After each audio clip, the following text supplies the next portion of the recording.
Assalomu alaykum qadrlilarim, kuninglar xayrli, mazmunli, barokatli o'tsin. Bugundan sizlarga bismillah deb mana shu kanalni yuritishni boshladim.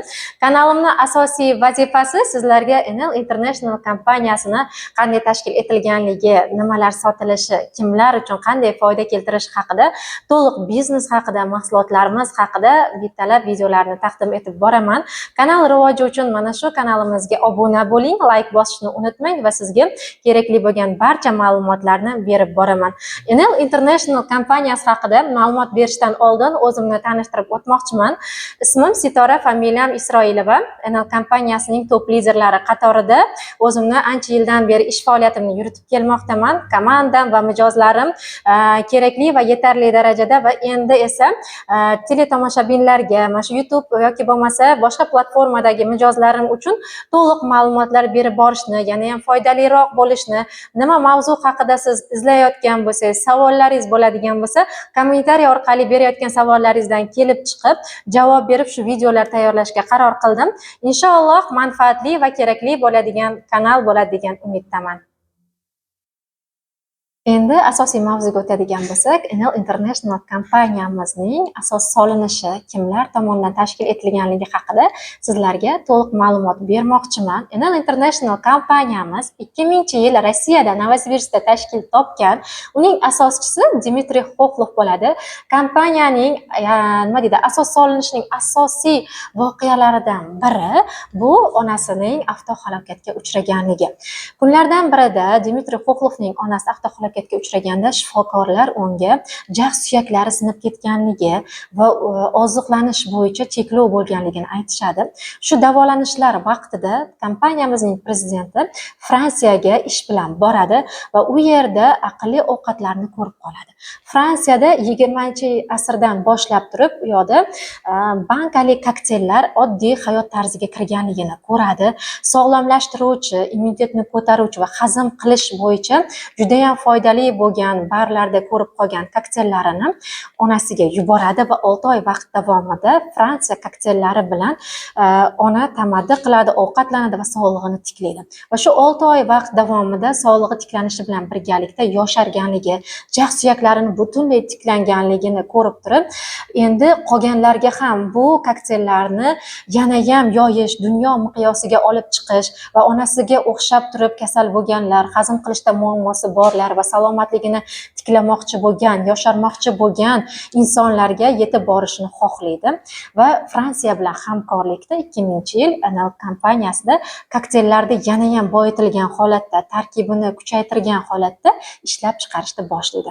Kuchli marketologlar bilan maslahatlashib, bir dona kokteyl bilan jahon bozoriga kirish va atrofdagilarga yoyish qiyin bo'lganligini bilib turib, 6 ta davlat bilan hamkorlikda har xil mahsulotlarni 5 xil yo'nalishda ishlab chiqarishni boshlaydi.